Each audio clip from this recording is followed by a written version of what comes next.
Thank you so much for joining us this evening and for making this event possible. Before I begin, let's give a big thank you to the venue staff who have made this night such a celebration.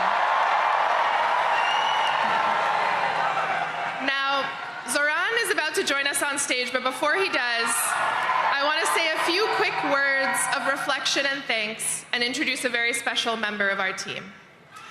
So first, let's hear a round of applause for our day one endorsers, those who helped build this movement into what it's become. New York City DSA.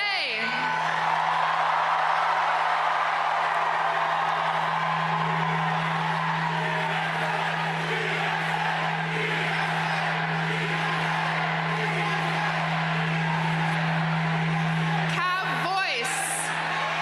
Drum Beats. New York Communities for Change. And Jewish Voice for Peace Action. And please give it up for our friends at the New York Working Families Party who have been such a leader in our long fight for an affordable, livable city. Now, do we have labor in the house? Throughout this campaign, we have stood shoulder to shoulder with our brothers and sisters in organized labor at 1 a.m. in Queens, at 4 p.m. in Manhattan, at 6 a.m. in Brooklyn, at every time of day and night, in every corner of the city, and we are so grateful for your partnership. And we are so proud to be backed by dozens of elected leaders, from the local to the state to the federal level. And we know that the relationships that we have built will only deepen from City Hall as we work together to transform New York into a city where every person can live a dignified life.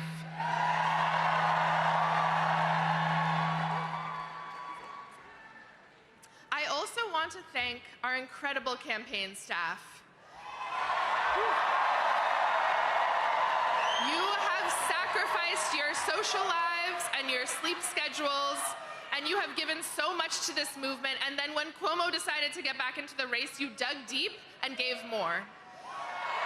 I have been so honored to work with you, learn from you, and support you as you have faced unprecedented scrutiny and at times ugliness and threats from our opponents. You have built a historic campaign, so please give them all a round of applause.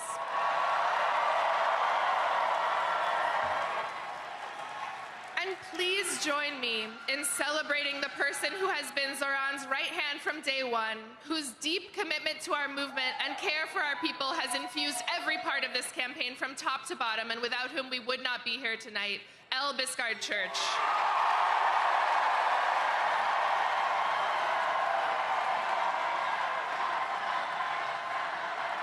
Now,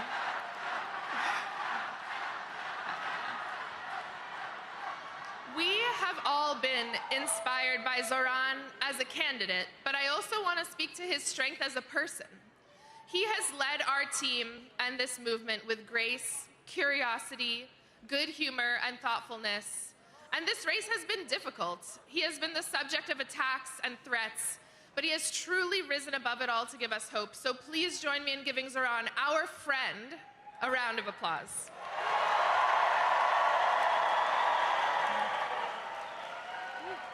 And there are too many supporters to name, so I want to speak to everyone directly. Please raise your hand if you have given to this campaign, whether that is time, labor, knocking a door, hosting an event, creating art.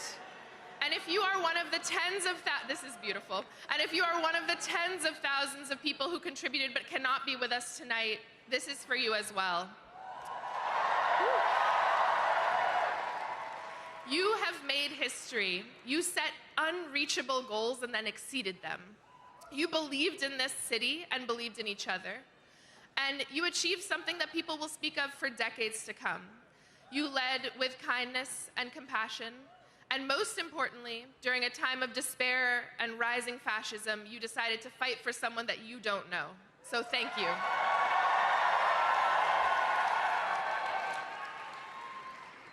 Friends, the scope of this campaign was truly unprecedented. we had hundreds of thousands of conversations with our neighbors and trained leaders who will help us deliver our agenda for the next 4 years. But this record-breaking program did not come out of nowhere. It was the product of years of organizing and leadership development by New York City DSA and so many of our movement partners. And we were so fortunate to be led on this campaign by someone who has been a part of this work from the beginning. She led Julia Salazar's groundbreaking campaign in 2018. And since then has been behind the scenes in so many of our victories.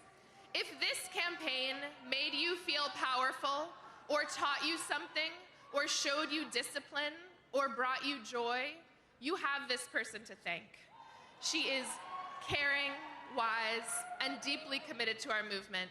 And I am sure she is backstage losing her mind at being called out like this. But I need everyone here to please join me in giving her the longest and loudest round of applause, our organizing director, Tasha.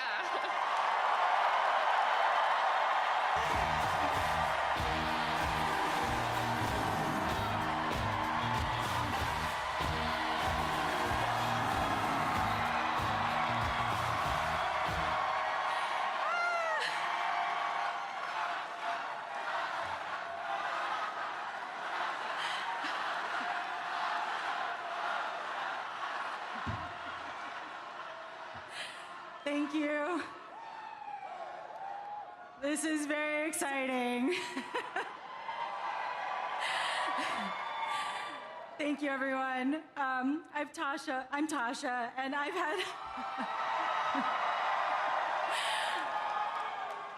the honor of being the field director on this campaign. I first crossed paths with Zohran in 2017 on a city council campaign for Qadr al-Yatim in Bay Ridge. Zohran was the paid canvas manager, and I was volunteering on the campaign as a member of New York City Democratic Socialists of America. I don't think that we could ever have imagined that 8 years later, we would be here on election night for a mayoral campaign, 104,000 volunteers strong. 104,000 volunteers. We love numbers, we love metrics, but I want to talk first about what's behind those numbers. Every number is, in a way, an act of bravery. Door knocking is not the easiest thing. For many, including myself, it takes a moment of bravery at the beginning, asking a stranger something about their lives and sharing something about yours. Sharing what you want to see in the world, it can be daunting. Thousands of people did it. And every time, every volunteer went to a door and talked to a stranger, they offered their vision to that stranger and invited that stranger to be a part of shaping their vision. We love strangers. Every door knock and every phone call is a statement of belief that politics is for all of us. This campaign and this city is all of ours to shape. I also want to say something about field leads.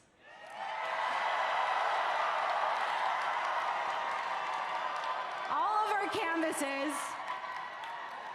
for those who don't know, all of our canvases have been led by volunteers we call field leads.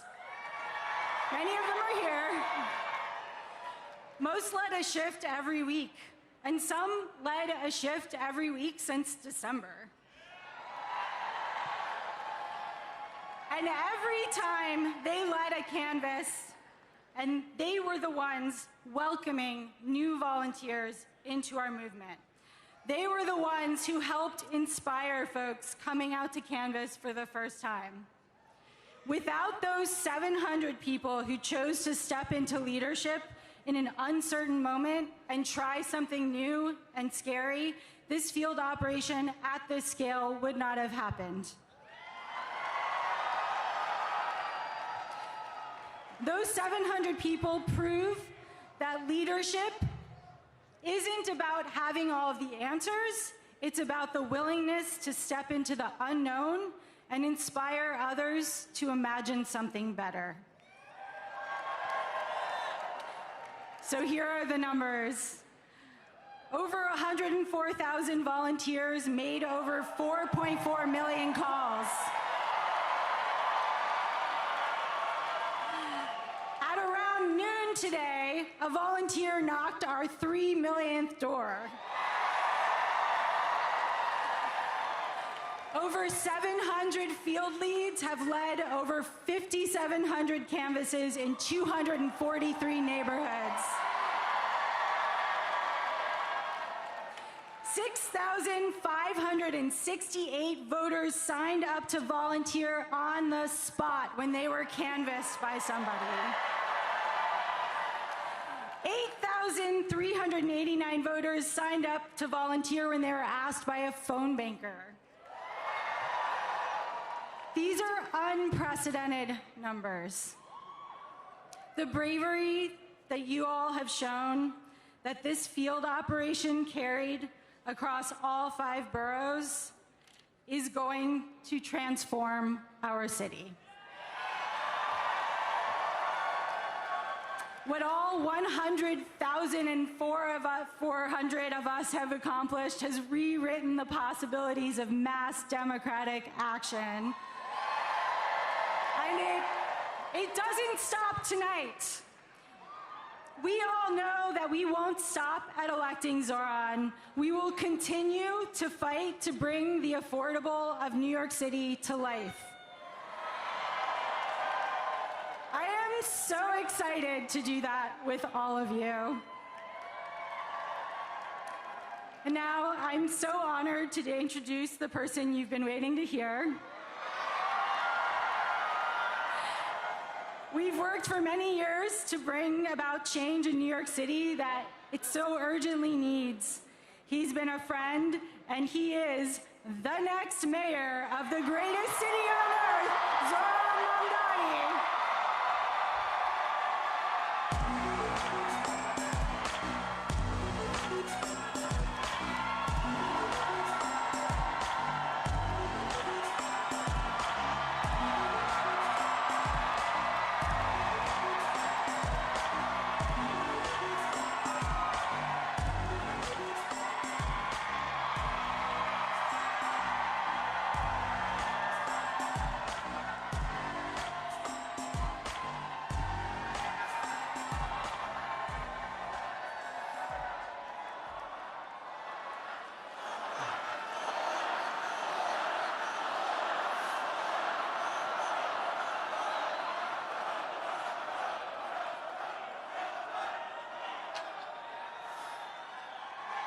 Thank you, my friends.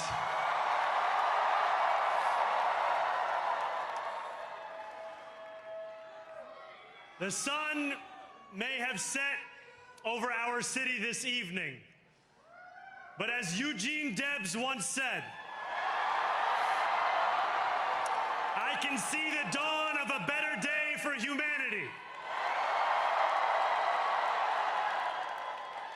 For as long as we can remember, the working people of New York have been told by the wealthy and the well-connected that power does not belong in their hands. Fingers bruised from lifting boxes on the warehouse floor, palms calloused from delivery bike handlebars, knuckles scarred with kitchen burns. These are not hands that have been allowed to hold power.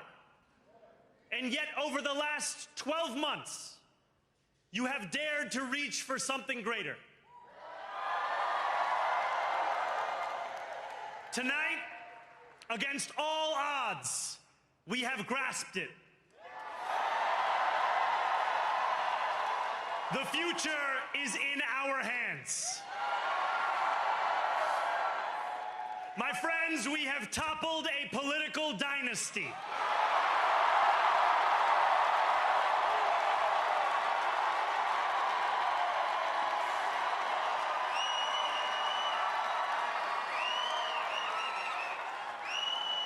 I wish Andrew Cuomo only the best in private life.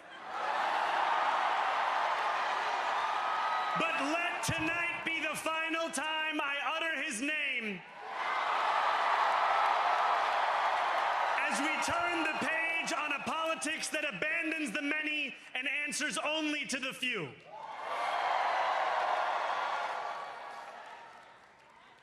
New York, tonight you have delivered a mandate for change, a mandate for a new kind of politics, a mandate for a city we can afford, and a mandate for a government that delivers exactly that. On January 1st, I will be sworn in as the mayor of New York City.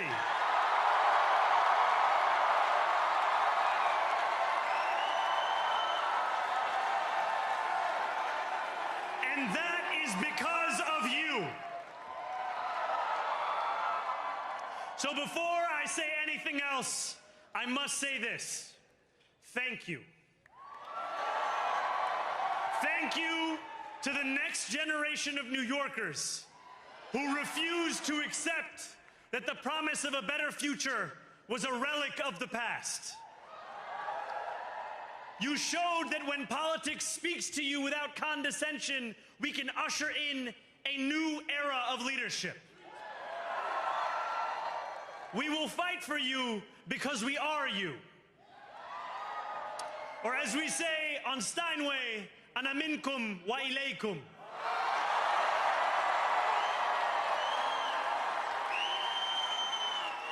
Thank you to those so often forgotten by the politics of our city who made this movement their own.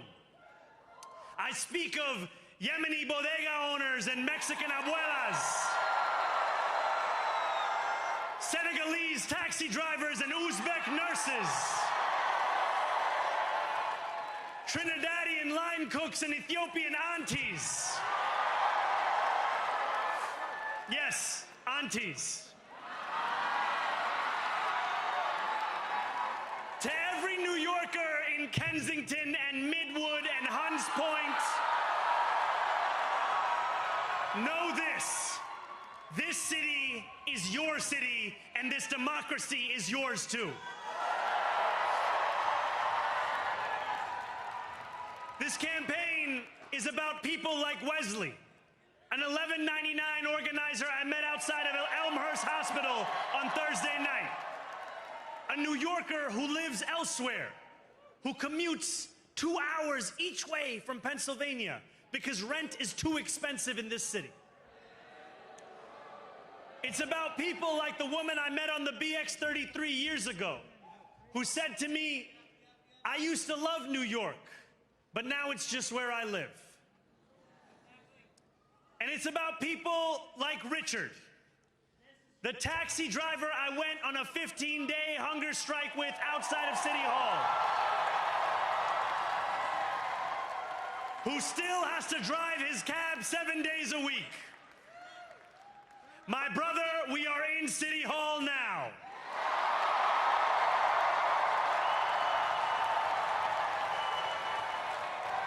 This victory is for all of them, and it's for all of you. The more than 100,000 volunteers who built this campaign into an unstoppable force. Because of you, we will make this city one that working people can love and live in again. With every door knocked, every petition signature earned, and every hard-earned conversation, you eroded the cynicism that has come to define our politics. Now, I know that I have asked for much from you over this last year. Time and again, you have answered my calls. But I have one final request. New York City, breathe this moment in. We have held our breath for longer than we know. We have held it in anticipation of defeat. Held it because the air has been knocked out of our lungs too many times to count. Held it because we cannot afford to exhale. Thanks to all of those who sacrificed so much, we are breathing in the air of a city that has been reborn.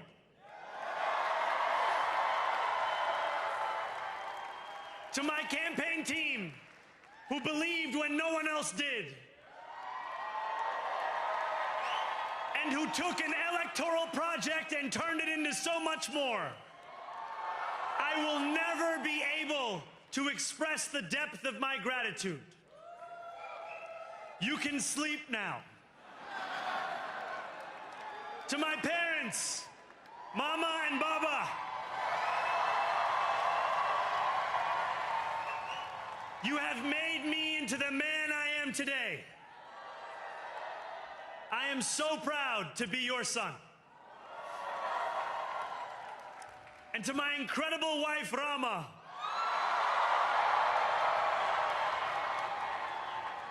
Hayati, there is no one I would rather have by my side in this moment and in every moment.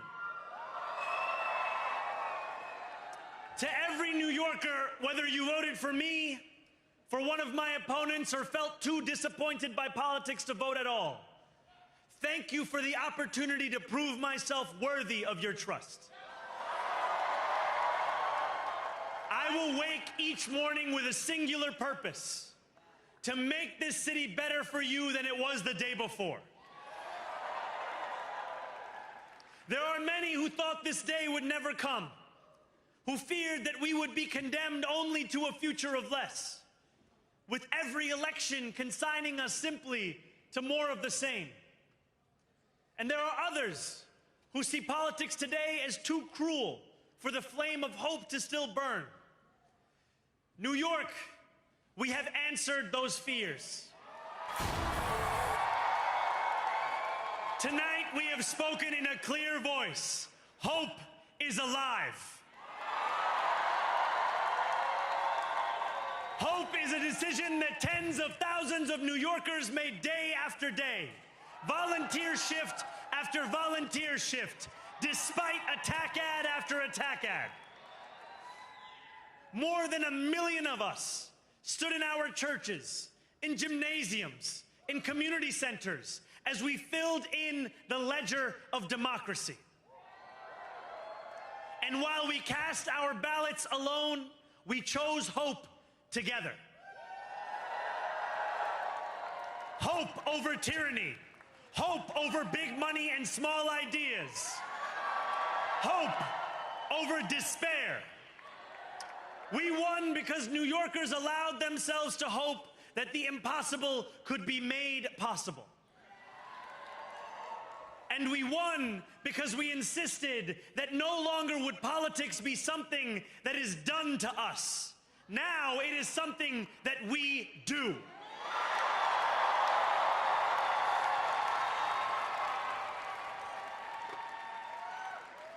Standing before you, I think of the words of Jawaharlal Nehru. A moment comes but rarely in history when we step out from the old to the new, when an age ends and when the soul of a nation long suppressed finds utterance. Tonight we have stepped out from the old into the new. So let us speak now with clarity and conviction that cannot be misunderstood about what this new age will deliver and for whom.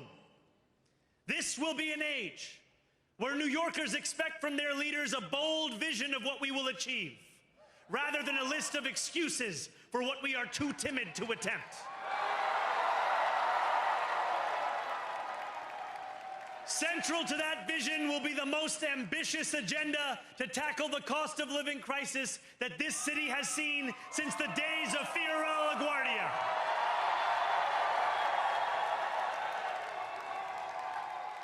An agenda that will freeze the rents for more than 2 million rent-stabilized tenants. Make buses fast and free. and deliver universal child care across our city. Years from now, may our only regret be that this day took so long to come. This new age will be one of relentless improvement. We will hire thousands more teachers. We will cut waste from a bloated bureaucracy. We will work tirelessly to make lights shine again in the hallways of NYCHA developments where they have long flickered. Safety and justice will go hand in hand as we work with police officers to reduce crime and create a department of community safety that tackles the mental health crisis and homelessness crises head on. Excellence will become the expectation across government, not the exception. In this new age we make for ourselves, we will refuse to allow those who traffic in division and hate to pit us against one another. In this moment of political darkness, New York will be the light. Here, we believe in standing up for those we love. Whether you are an immigrant, a member of the trans community, one of the many black women that Donald Trump has fired from a federal job, a single mom still waiting for the cost of groceries to go down, or anyone else with their back against the wall, your struggle is ours too. And we will build a city hall that stands steadfast alongside Jewish New Yorkers and does not waver in the fight against the scourge of anti-Semitism. Where the more than 1 million Muslims know that they belong. Not just in the 5 boroughs of this city, but in the halls of power. No more will New York be a city where you can traffic in Islamophobia and win an election.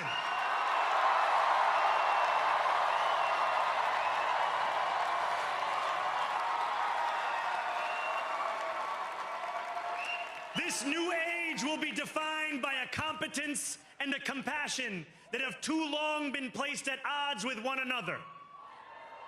We will prove that there is no problem too large for government to solve and no concern too small for it to care about. For years, those in City Hall have only helped those who can help them. But on January 1st, we will usher in a city government that helps everyone. Now, I know that many have heard our message only through the prism of misinformation. Tens of millions of dollars have been spent to redefine reality and to convince our neighbors that this new age is something that should frighten them. As has so often occurred, the billionaire class has sought to convince those making $30 an hour that their enemies are those earning $20 an hour. They want the people to fight amongst ourselves so that we remain distracted from the work of remaking a long broken system. We refuse to let them dictate the rules of the game anymore. They can play by the same rules as the rest of us. Together, we will usher in a generation of change. And if we embrace this brave new course, rather than fleeing from it, we can respond to oligarchy and authoritarianism with the strength it fears, not the appeasement it craves.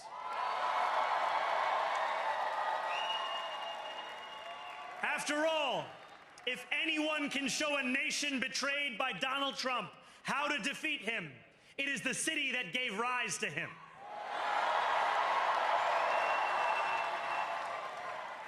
And if there is any way to terrify a despot, It is by dismantling the very conditions that allowed him to accumulate power. This is not only how we stop Trump, it's how we stop the next one. So Donald Trump, since I know you're watching, I have 4 words for you. Turn the volume up.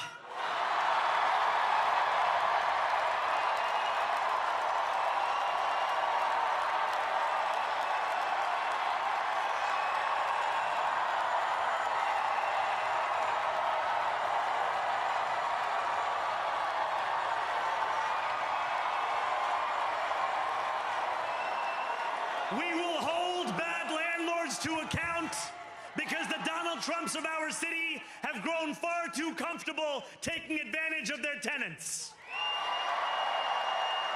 We will put an end to the culture of corruption that has allowed billionaires like Trump to evade taxation and exploit tax breaks. We will stand alongside unions and expand labor protections because we know, just as Donald Trump does, that when working people have ironclad rights, the bosses who seek to extort them become very small indeed. New York will remain a city of immigrants, a city built by immigrants, powered by immigrants, and as of tonight, led by an immigrant.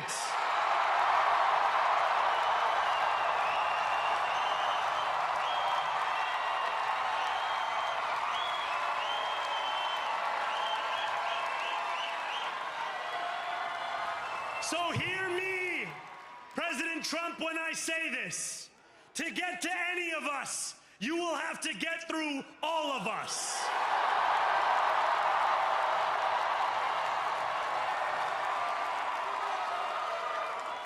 When we enter City Hall in 58 days, expectations will be high. We will meet them. A great New Yorker once said that while you campaign in poetry, you govern in prose. If that must be true, let the prose we write still rhyme, and let us build a shining city for all.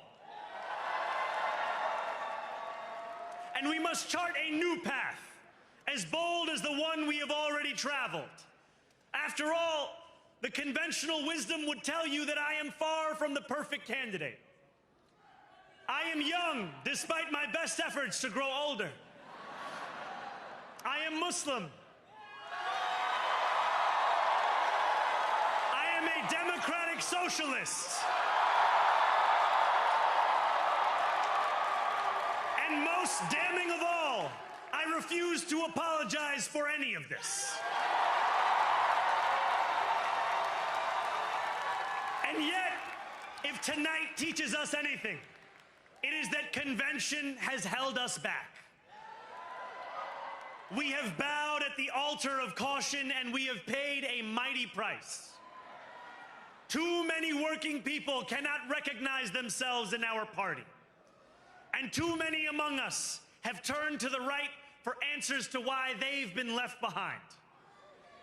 We will leave mediocrity in our past. No longer will we have to open a history book for proof that Democrats can dare to be great. Our greatness will be anything but abstract. It will be felt by every rent-stabilized tenant who wakes up on the first of every month, knowing the amount they're going to pay hasn't soared since the month before.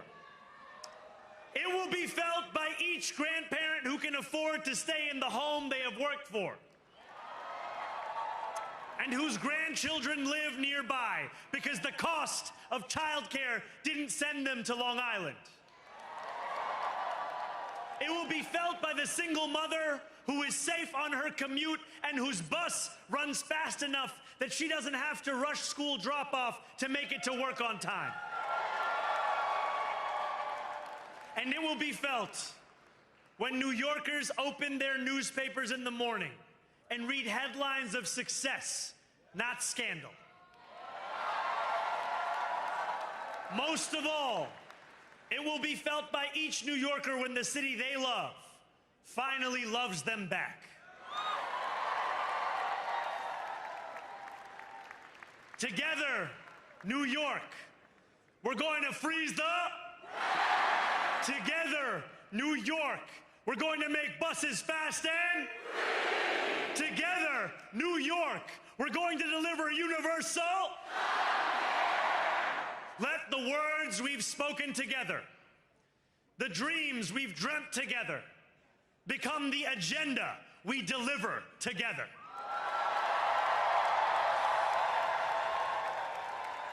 New York, this power, it's yours.